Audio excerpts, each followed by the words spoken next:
කොහොමද? මොකටම සුබ දවසක්. ඉතින් අද අපි කතා කරන්න යන්නේ බොහොම ලස්සන මල් වලින් පිරිච්ච කොළවල වලට වැඩිය මල් තියෙන හරිම ලස්සන ගහක්. ඒ තමයි අශෝක. මේ ගහ ගැන ඔයාලත් මේනකොට දැනගෙන තියෙන්න ඕනේ. මොකද මගේ ෂෝට් වීඩියෝ එකක් තිබ්බා. ඒක ගොඩාක් කට්ටිය බලලා තිබ්බා. මෙන්න මේ ඔයාලට දැන් පේන්න තියෙන්නේ මේක තමයි අපි අද කතා කරන්න යන ගහ. මොකද්ද? නම තමයි අශෝක. මේක ඉන්දියාව නිජබිම කරගත්ත නමුත් ආසියාතික බොහෝ රටවල හැදෙන ගහක්. මේක ඉන්දියාවේ, පාකිස්තානය, මියන්මාරය, ශ්‍රී ලංකාව, මදුරාෂ්ට්‍ර, කේරළ වගේ පැතිවල හැදෙනවා. ඒක සමදේශ ගුණයක් තියෙන මෙන්න වියලි කලාපයේ හැදෙන අලංකාරවත් ගහක්. සාමාන්‍යයෙන් අඩි 50ක් 60ක් උසට වැවෙන මුළු ගහේම මල් පිපෙනවා කාලෙක. මල් පිපිලා මලින් බර වෙච්ච ඉතාමත් අලංකාරම ලස්සන ගහක් තමයි අශෝක කියන්නේ.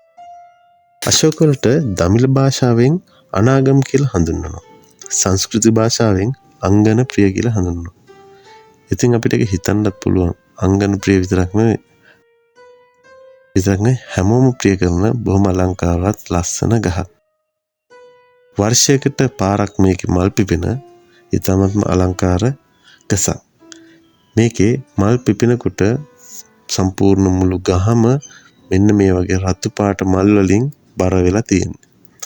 මල් පොහොට්ටුවක් විදිහට හට ගන්න මෙය කහ පාටට මල් පිපෙන්න පටන් අරගෙන ඒක කල්යත්ම මෝරනකොට තද රතු පහටකින් බොහොම ප්‍රිය ජනක දර්ශනයක් ගේනවා.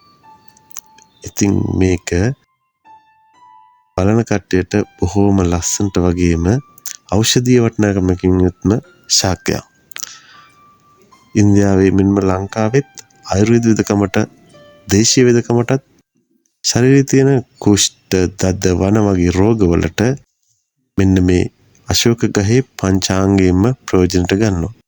ඒ වගේම ශරීරයේ තියෙන වේදනාව, ස්නායු වේදනාව, දියවැඩියාව, පාචන වගේ රෝගවලටත් මෙම ගහේ පංචාංගයම ගන්නවා.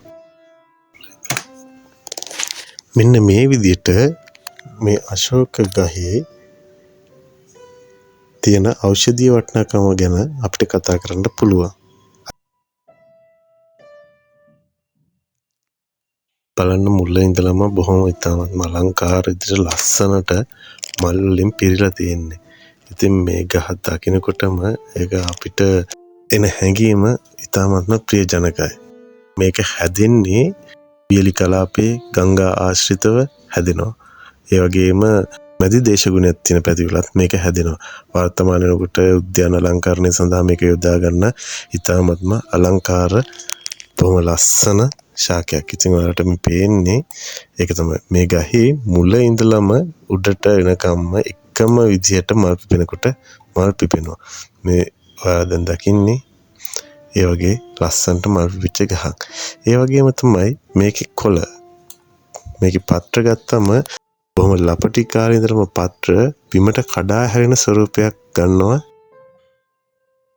මේ ශාකය මෙච්චර ලස්සන ශාකයක වර්තමානයේ වෙන විට ලෝකයේ බොහෝ දෙනා ගන්න ප්‍රයෝජන මම හොයලා බැලුවා. ඉතින් මේක ඉන්දියාව වගේ රටවල එයාලගේ උද්‍යානය අලංකරණය කිරීම සඳහා මේක භාවිත කරන ශාකයක්. මොකද මේක කර්කශ දේශගුණයට ඔරොත්තු දීමේ හැකියාවක් තියෙන දේශගුණික තත්ත්වයන් වලට හොඳින් හැඩගැහෙන්න පුළුවන් ශාකයක්. ඉතින් ලංකාවේ නම් අපි එහෙම දෙයක් දකින්න ලංකාවේ මිනිස්සු වල සාම්ප්‍රදායිකව තාම හිතලා අර අපි ඒ කාලේ දැක්ක ගස්ම තමයි ඉස්සරහට ගෙනියන්නේ. ඉතින් මේක ඊට වැඩිය විදේශීය ගස් වලට වැඩිය ලංකාවෙත් හැදෙන මෙන්න මේ ශාකය ඖෂධීය වටිනාකමක් තියෙන ශාකයක් වගේම බොහොම අලංකාර ප්‍රියජනක මල් පිපෙන ශාකයක් අපිට හිතවලා උද්‍යාන අලංකරණය කිරීමේ හැකියාවක් තියෙන ශාකයක් ප්‍රයෝජනයක් ගන්න පුළුවන්. මම ඉතින් යෝජනා කරනවා ඉස්සරහට මේ උද්‍යාන අලංකරණය පළතවන් කරන කටට පුළුවන් නම් මේක ඒ විදිහට හදලා ගන්න. ඒ වගේම ලෝකයේ මේ ගහ දැනට අපිට මේක අඩි 50ක් 60ක් උසට හැදෙන ගහක්නේ. මේක බද්ධ කරලා අපිට කුඩා පෝච් එකට ගෙනල්ලා හිටව ගන්න පුළුවන් නම් අපිට ඒක බොහොම අලංකාරවත් විදිහට කුඩා ගෙවත්තක උනත් හදා ගන්න පුළුවන් ශාකයක්. ඒ වගේම විවිධ ඉන්දියාව වගේ රටවල් වල මේකෙන් ආලේපන වර්ග හදන්න ගන්නවා. මොකද මේක චර්ම රෝග සඳහා ඉතාමත්ම වටිනා ඖෂධ නිෂ්පාදනය කරනවා මේකෙන්. මොකද ඒකේ තියෙන චර්ම රෝග සුව කිරීමේ හැකියාවක් මේ ශාකයට තියෙන හින්දා.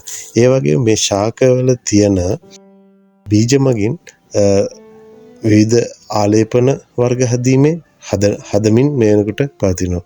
ඒත් එක්කම කුඩා ලදරුවන්ට මේ මල් තම්බලා උරෙන් හොදපුවම ඒ ළමයිගේ ඇඟ පැහැපත් වෙනවා වගේම ශරීරයේ හැම නිරෝගීමත් වෙනවා කියලා ආකල්පයක් තියෙනවා. ඉතින් ඒක වෙන්න පුළුවන්.